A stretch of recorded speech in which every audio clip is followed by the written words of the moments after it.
What are you supposed to say? Just things about AI, perhaps? Okay. Let's see. Yeah, the AI, right? You want to start with AI? Yeah. It's, okay, great. AI, yeah. Actually, I'm told that this AI, is that the name, AI? Sort of sounds like. Yeah, AI. I hate the word AI called artificial intelligence. I call it Alibaba intelligence. Yeah. It might end up being true, you know. I think generally people underestimate the capability of AI. They sort of think like it's a smart human, but it's really much. It's going to be much more than that. It'll be much smarter than the smartest human. It'll be like, can a chimpanzee really understand humans? Not really. We just seem like strange aliens. They mostly just care about other chimpanzees, and this will be how it is, more or less, in a relative. In fact, if the difference is only that small, that would be amazing. Probably it's much greater. So, the biggest mistake that I see artificial intelligence researchers making is assuming that they're intelligent. Yeah, they're not compared to AI. And so a lot of them cannot imagine something smarter than themselves, but AI will be vastly smarter, vastly. So what do you do with a situation like that? What do you do with a situation like that? I'm not sure, I hope they're nice. I mean, I have obviously some, I think in a situation where the old saying, if you can't beat them, join them. That's what Neuralink is about. Is like, can we go along for the ride with AI? I mean, I really think that there should be other companies like Neuralink, essentially to create a high bandwidth interface to the brain. Because right now we are already a cyborg. People don't realize we are already a cyborg because we are so well integrated with our phones and our computers. The phone is almost like an extension of yourself. If you forget your phone, it's like a missing limb. But the bandwidth, the communication bandwidth to the phone is very low, especially input. So, in fact, input bandwidth to computers has actually gone down because of typing with 2 thumbs as opposed to 10 fingers. There's a big reduction in bandwidth. Input bandwidth has gone up because of video and imagery. So input bandwidth is many orders of magnitude greater than output bandwidth. But at a certain point, if we'll just, assuming a benign scenario with AI, we will just be too slow. It's like if a millisecond to something, let's say a computer that has like an exaflop of, many exaflops of compute capability, a millisecond is an eternity, and to us it's nothing. So, I always think like human speech to a computer will sound like very slow tonal wheezing. It's kind of like whale sounds. Yeah. What's our bandwidth? Like a few hundred bits per second, basically. Maybe a few kilobits per second if you're going to be generous. So, whereas a computer can easily communicate at a terabit level. So, the computer will just get impatient, if nothing else. It would be like talking to a tree. That's humans. Yeah, anyway, on that a great note. Barely getting any information out, basically, with speech. Yeah, I'm always intelligence. People should have more confidence in themselves, because I think if a lot of solutions we don't have today, but there will be solutions tomorrow. We don't have solutions, but the young people will have solutions. So I'm quite optimistic, and I don't think artificial intelligence is a threat. I don't think artificial intelligence is something terrible, but human beings are smart enough to learn that. And to me, artificial intelligence is just like, people worry a lot about this today are those people, I call them called college smartness. People like us, street smart, we never scared of that. We think it's a great fun, and we want to change ourselves to embrace it. I don't know, man, that's like famous last words.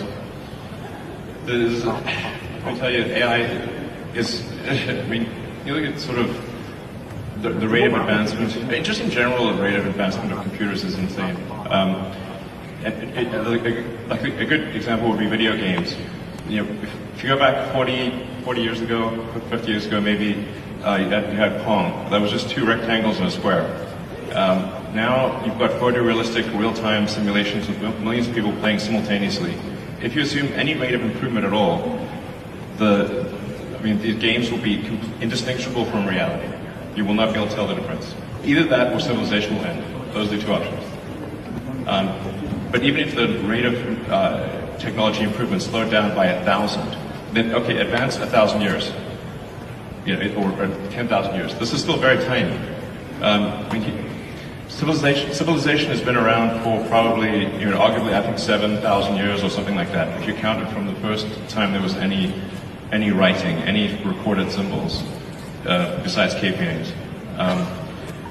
There's a very tiny amount of time, considering the universe is 13.8 billion years old.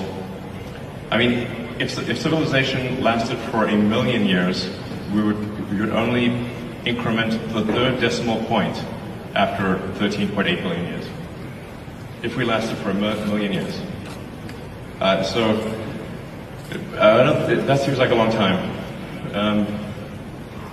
Given that we've only been around for 7,000 years, it's been kind of a roller coaster on the civilization front. So, I mean, I'm not an actually optimistic person, to be clear. I'm not saying, hey, doom and gloom. I'm just saying this is the apparent pattern. The rate of change of technology is incredibly fast. It is outpacing our ability to understand it. Well, I'm not sure, is that good or bad? I don't know. I mean, it seemed to me some time ago that you could sort of think of humanity as a biological bootloader for digital superintelligence. For those who know what a bootloader is, a very tiny piece of code without which the computer cannot start. But it's sort of like the minimal bit of code necessary for a computer to start.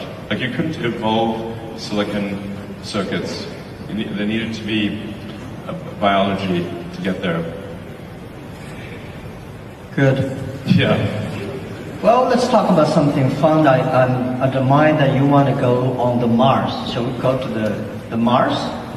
Yeah. Yeah, so what will the life look like on Mars? Are you both moving? What do you think about that? Actually, I'm not interested in Mars. I just came back from there, so I'm more interested in on the Earth, the things what's going to happen here. So why you're so curious about the Mars? Probability of consciousness of continuing into the future. I think we should not take it for granted that consciousness will continue, because we have not encountered any aliens. Where are the aliens? This is the Fermi paradox. This is one of the most important questions.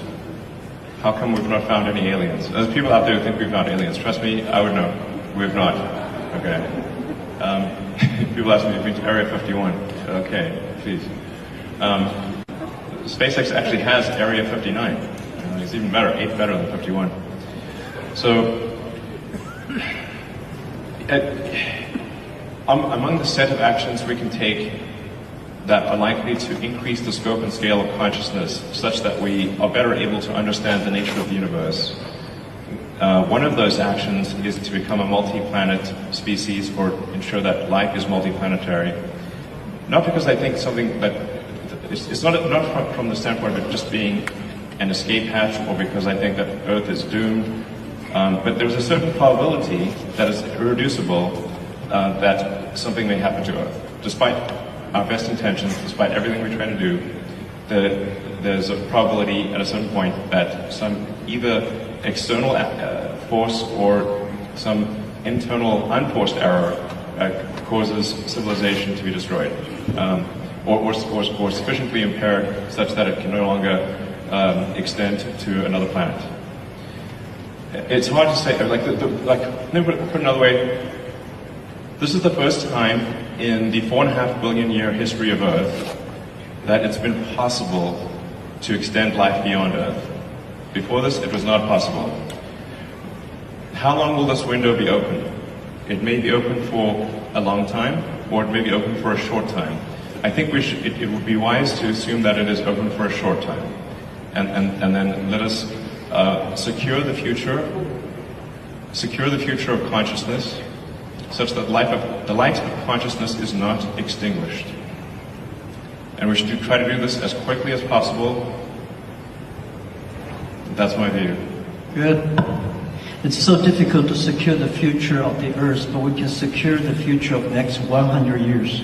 I'm not a person that I admire your courage for explore the Mars, but I admire a lot of people spend efforts on improving the Earth. It's great to send 1 million people to the Mars, but we have to care about the 7.4 billion people on the Earth. How can we make the world more sustainable? And I'm not that fond of the Mars because I think it's easy to go to the Mars. When you go on the top of the hills of the building, just one step you go to Mars, but you will never be able to come back. Yeah, so that's my view. Not how it works, though. And also, don't do it. I hate to go to the Himalayas too. I mean, when you climb on I think someday I will go there when the elevator is ready. I will go there and look. But I think people spending more time on the Earth, think about it, because no matter how long the civilization of the human beings will be, like 1 million or 2 million or 500,000 years, we only have 100 years. So we cannot solve all the problems for future. But we have to be responsible for the future, but we should care more about how we can enjoy better. My view is that by the artificial intelligence or AI, when human beings understand ourselves better, then we can improve the world better. Last 200 years, human beings try to understand the outside world better, understand the other people better. But I think what I feel excited about AI is that AI is to understand people, the inside of the human beings. The Earth, I heard you're gonna dig a tunnel deep in the Earth, which is amazing. I think, anyhow, every time when I read the news about you are interested in the outside space, I look at you with great respect. We need heroes like you, but we need more heroes like us, working hard on the Earth, improving things every day. That's what I want. Sure. I mean, to be clear, I'm very pro-Earth.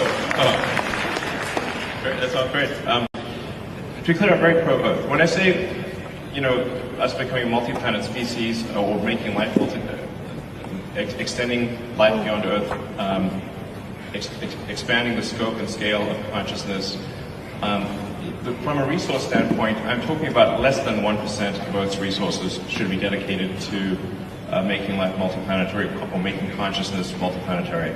So, I think it should be like somewhere in between how much we spend on lipstick and how much we spend on healthcare. Like, things like for the preservation of consciousness, we should spend maybe slightly more than we spend on cosmetics.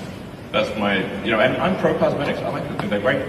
But it's probably worth spending, I don't know, like at least 0.5% of Earth's GDP on extending life to be multiplanetary. Maybe 1%, I'd say, seems like a good use of resources.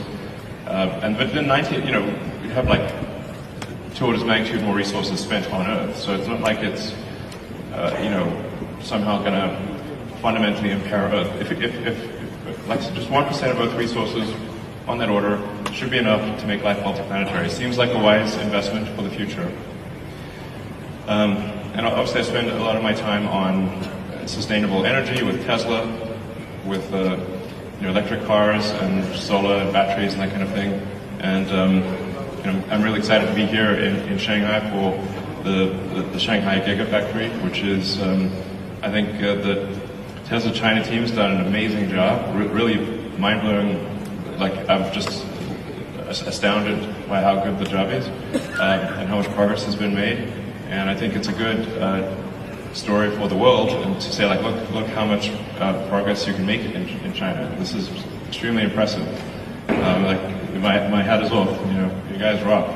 So I've never seen anything built so fast in my life before, to be totally frank. And I've seen some crazy things. So, you know, I think it's like, I really think China is the future. That's very impressive. And there's also some great progress on entrepreneurial rocket companies in China as well. I believe 2 have made orbit, and it's very difficult, very hard to make orbit. Achieving orbit, I have great respect. It's very hard. Yeah. Pick up another topic. Sure. Yeah. Jobs. Am I picking? Jobs. Jobs are like jobs. Sure, anything. Sure. Yeah.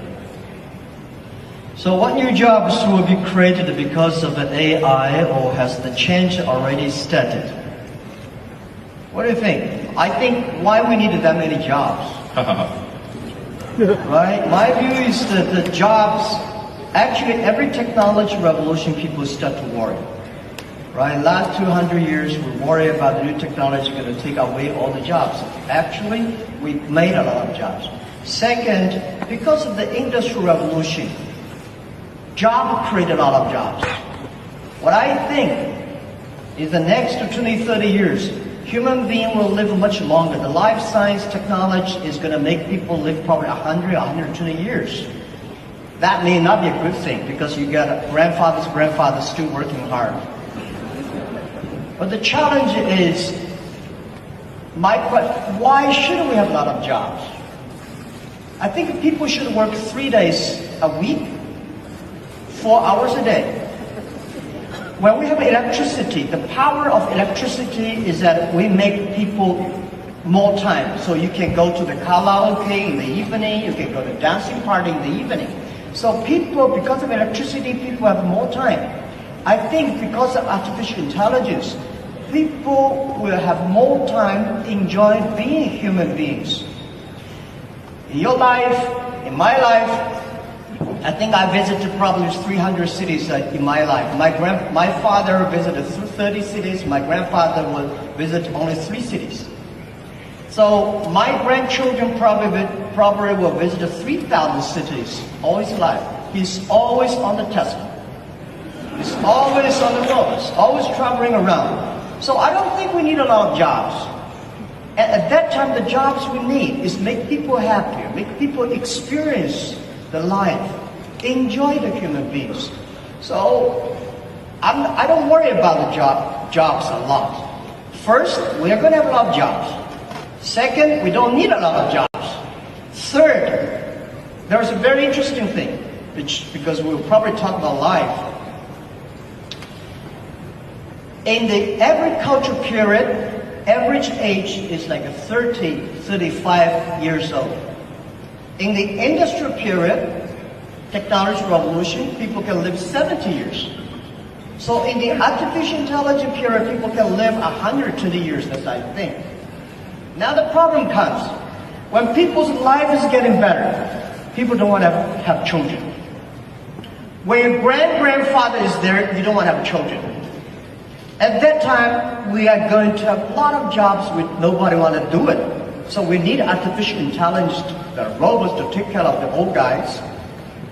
For sure, you will not be happy, or you were happy, because when your grandfather said, oh, I need to work tomorrow, then that's a disaster. So I think we cannot predict the future, but we should be ready that we are going to enter into the era that everybody can live 120 years. And we have more new problems that come up. So that's my view about jobs. Don't worry about it. We will have jobs. Yeah. I think, over time, AI will make jobs kind of pointless. Probably the last job that will remain will be writing AI software and then eventually the AI will just write its own software. So, I don't know, I suppose I would recommend studying engineering, physics, that kind of thing, or working on something where people just want to interact with other people.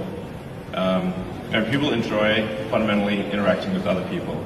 So if you're working on something that involves people or engineering, it's probably a good approach. Art, of course. Yeah.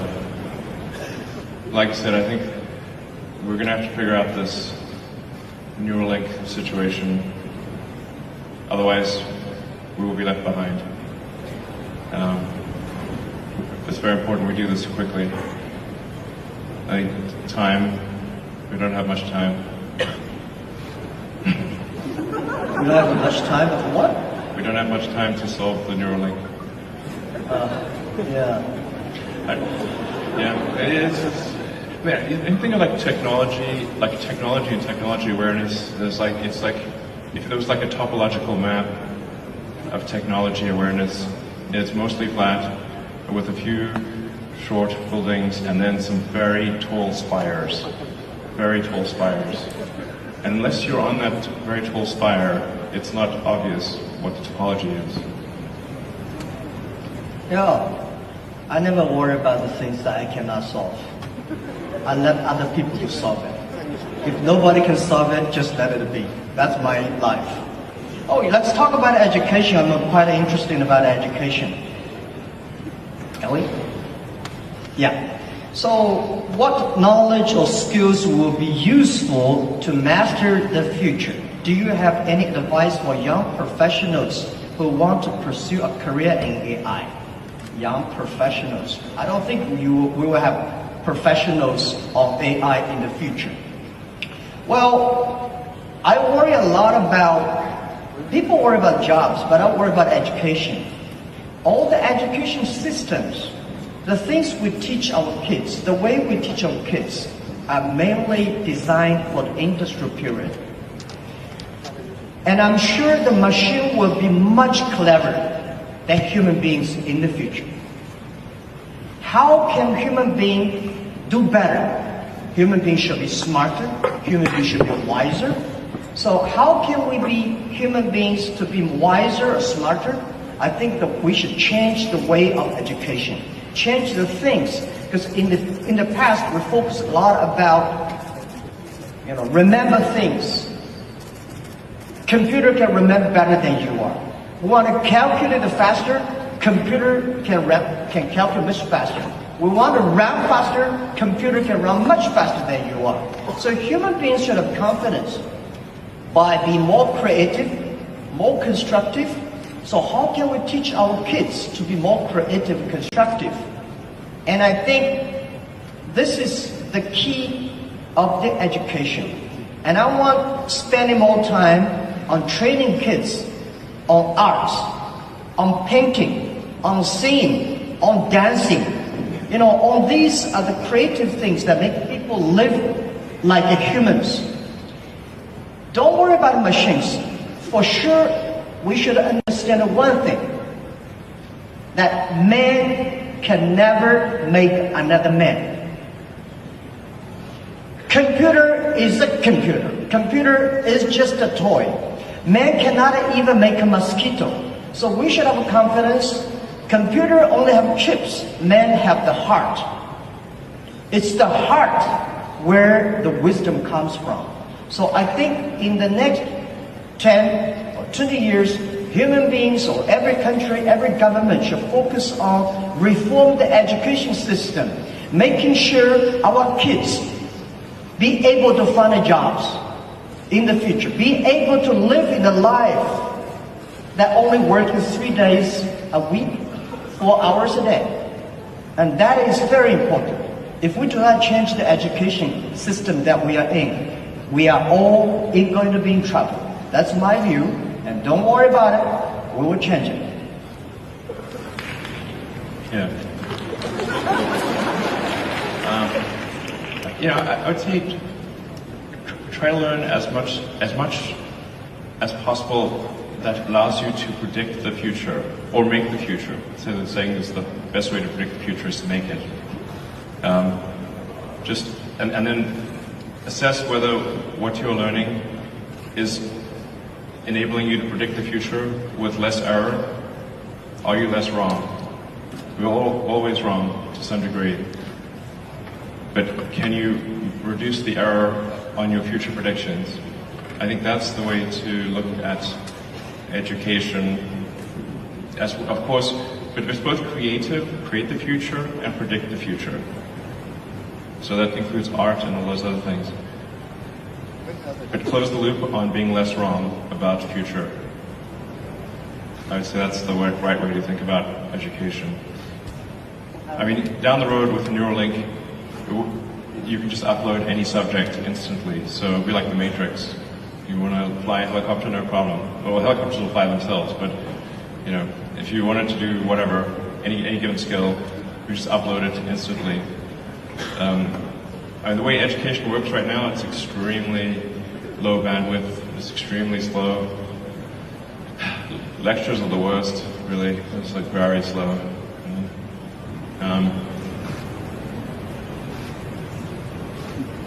Yeah. Just try to predict the future with less error. This is very hard, as you were saying. I'm not sure it's 99.9%, but it's not very good generally at prediction of the future. But I think often people don't try. The first thing is try. If you don't try, okay, you know, you got to try, and then adjust based on the error of your prior predictions. Yeah, I think just to try is very good. We should always have the confidence to try the future. And I never worry about the errors and the mistakes. Errors and mistakes that are the best assets of human lives. And humans, I think that when people worry about the disasters that AI is going to bring in, I think it's not the disasters. It's the mistakes that human beings make. And trust human beings will be able to correct the mistakes and improve themselves. And that way we need education. And this is what we think. In China today, we have 1,800 new babies born every year, which is not enough. We need to have like much more than that. But I think the best resources of the human beings on the or the best resources on the earth are not the coals, not the oil, not the electricity. It's the human brains. How can we make the human brains more creative, constructive? How can we making sure that the machines are always the toys and tools of humans rather than the control? So I've never in my life, and especially last 2 years where people talk about AI, say human being will be controlled by machines, I never think about it. I think it's impossible, right? It's impossible. Because human beings, they are different. Machines are invented by human beings. And according to the science, right, humans can never create another animal that is smarter than humans. Especially when you have so many smart people, it's impossible to make another smart people. I very much disagree with that. Okay, yeah. That's good. Yeah. I mean, the first thing we should assume is that we are very dumb, and we can definitely make things smarter than ourselves. I mean, they didn't used to be humans, right? So our early civilization was very primitive. We didn't have any technology really. We were just like running around, you know, trying to not get eaten or trying to survive a winter. Now we have like heating and we grow food. This is all new stuff. So, you know, things have obviously gotten way more smarter than the past, way smarter. So that's going to continue. We're not the last step in evolution. So the most important thing, like I said, the most important mistake I see smart people making is assuming that they're smart. They're not. Yeah. So give me an example, what animals or things that a human being made that is smarter than human beings? Well, computers actually are already much smarter than people on so many dimensions. We just keep moving the goalposts. So we used to think, like, for example, being good at chess was an example of a smart human. And then Kasparov was crushed by Deep Blue in '97. That was a long time ago. 22 years. I mean, right now your cell phone could crush the world champion at chess, literally. Go used to be sort of thought of as something that humans were better at than computers. Then Lee Sedol was beaten 4-1 by AlphaZero. Then a new version of AlphaZero, sorry, I should say AlphaGo. AlphaGo beat Lee Sedol 4-1. Then there's AlphaZero. AlphaZero crushed AlphaGo 100-0. Now it's just pointless because it just keeps playing itself. The humans are trying to play a computer Go is like trying to fight Zeus. It's not going to work. You're hopeless. We're hopelessly inadequate. In terms of rendering, basically there's just a smaller and smaller corner of intellectual pursuits that humans are better than computers, and that every year it gets smaller and smaller, and soon we will be far, far surpassed in every single way, guaranteed. 100%. Or civilization will end. Those are the two possibilities. Okay. Yeah, my view is that computer may be clever, but human beings are much smarter.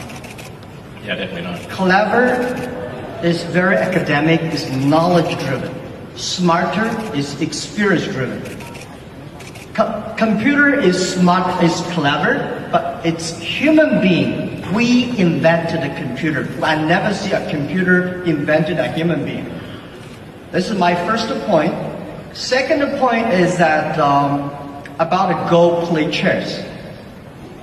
It's stupid to compete with a computer on play Go. Just like 100 years ago, where human beings created cars. So human beings said, I can run faster than a car. It's impossible. It's only stupid people to compete with a car who run faster.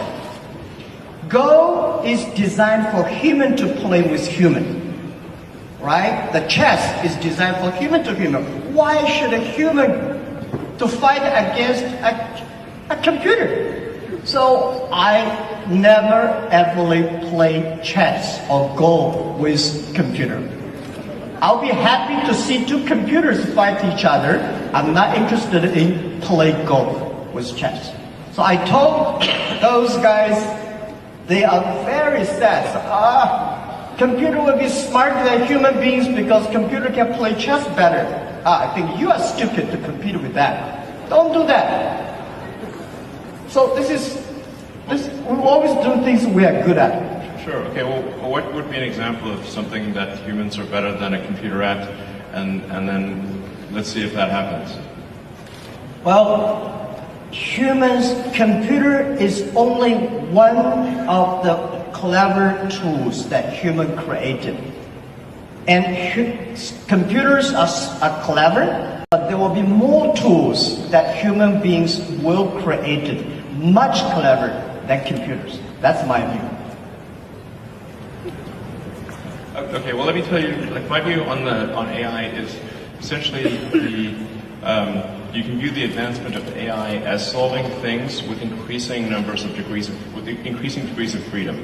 So the thing with the most degrees of freedom is reality. But AI has steadily advanced, solving things that have more and more degrees of freedom.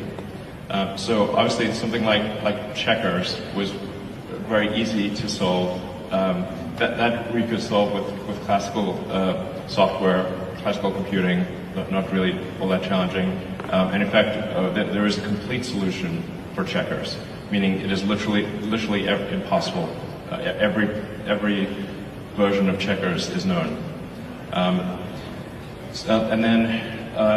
then there's chess, which also it had many more degrees of freedom than checkers, many orders of magnitude more than checkers, but still really, I would say, a low order of magnitude, low degree of freedom game.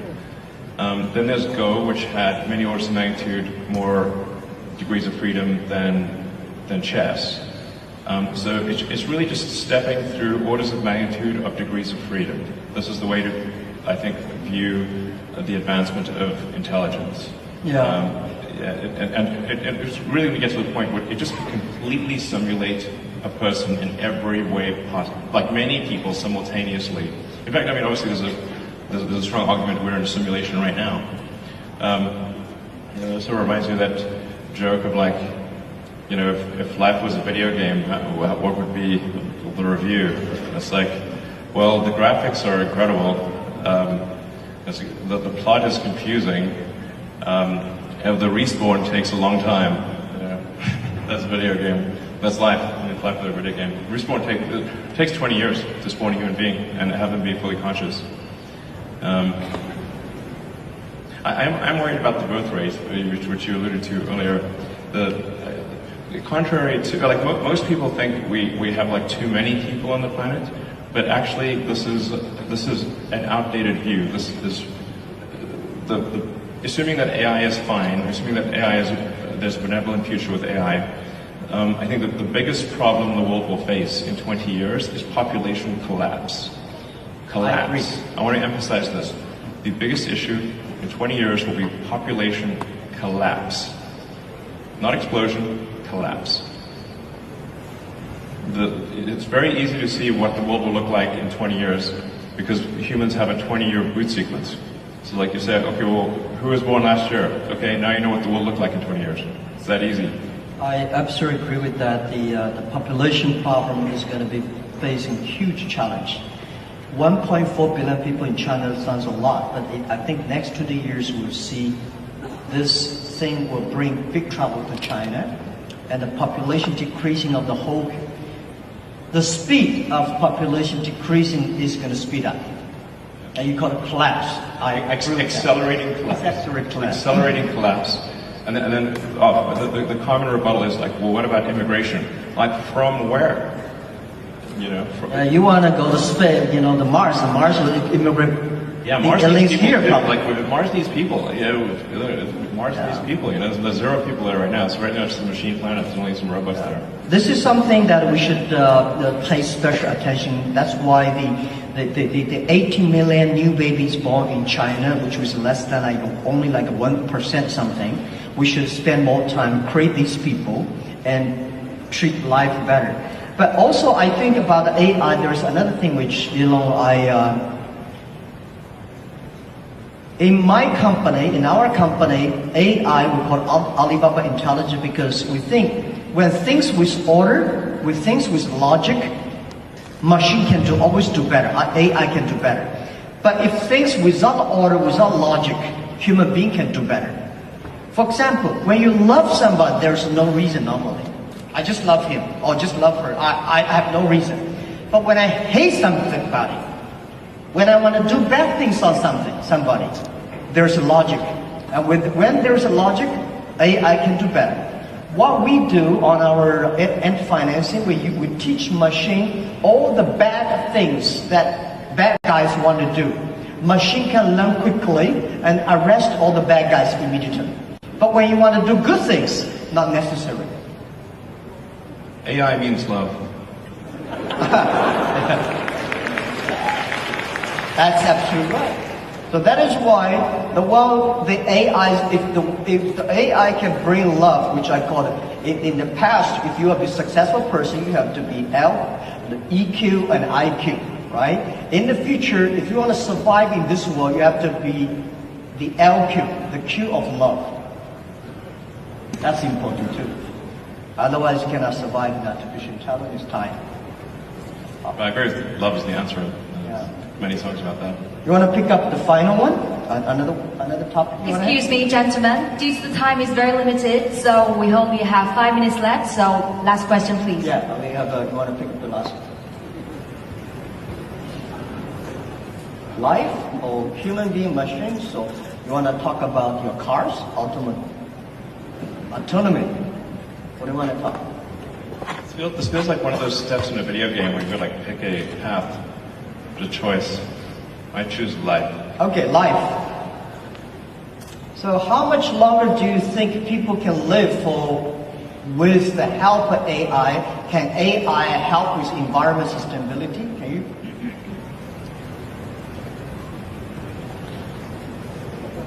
Well, I think, first of all, I think humans will solve environmental sustainability. I do not mean to suggest complacency or that we just take it easy. In fact, this is a self-fulfilling or unfulfilling prophecy. We must take immediate and dramatic action, and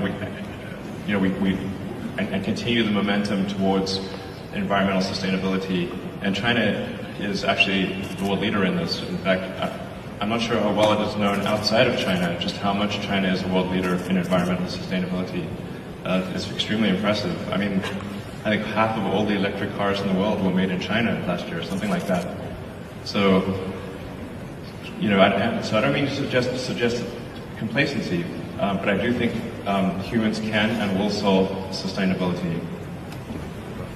If we can do the neural lace, then I think, or the neural link essentially, the age will not matter that much. You can simply save your state and restore your state, like a saved game essentially, something very close to that. I do think we can solve biological aging if we really wanted to. You'd have to make DNA changes, but we're obviously just on a clock. All organisms are. I mean, you could take a fruit fly, for example, and you could give it yoga, sort of have it do daily yoga and have a very healthy diet, and it's still going to live for 3 weeks, maybe 4 weeks.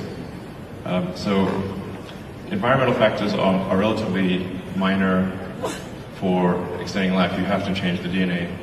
And so the question is, will people be okay with changing the DNA? That's the thing about extending life, and probably people are a little bit reticent about that, but that's essentially the thing that needs to occur to extend life. You've got to stop the DNA clock somehow. I don't know if we should work on this or not. I think, frankly, it's probably a good thing that we do eventually die. There's a saying, like in physics, like even physicists, which are generally quite objective, is like there's a saying, all physicists don't change their mind; they just die. So maybe it's good to have this life cycle. Yeah. Well, I think AI can definitely help the environmental sustainability. And when human beings know themselves better, human beings will be smarter and will be wiser. The difference between clever people and smart people, or wise people. Smart people knows what he wants and how he can get it. Wise people know what he doesn't want. So when human beings using artificial intelligence, they will understand themselves better. And I think there will be millions of ways people will live in a healthy earth and protect the healthy earth. The reason why I want to stay in this earth, I want to work on this earth, I want to do anything I can to help this earth to better. Because even go to the space is great, but if we can spend resources just to focus on helping pick up the garbage from the oceans, that thing is more difficult than to go to the Mars. But artificial intelligence can help us achieving that and solve the problems. And the second, the human being can live better, can live longer. But what we need is not only live longer, we want to live healthier. How can we live healthier? Is to understand us better. Most of the disease are caused by our behavior. So I think I'm 100% sure people will live longer. People will live healthier, but may not necessarily live happier. If you want to be happier, human beings should focus on value, the vision, and the mission, and always have the dreams. And I don't want people love the technology and put them dreams on the technology. I think technology should be with dreams. It's not technology change the world. It's the dreams behind the technology that change the world. So my hope is that anything we can do is to improve this world, to help 7.4 billion people live better and live healthier. And this is all about our world. And I think we will be working very happily because I love your product, Tesla. Making world cleaner and no noise and such great technology. I'm happy you have the factory in China. And I think we need to do more things to improve this earth, improve this world, and make sure that people are happier, and people care about the family, people care about the health. That's all we should do, and trust us.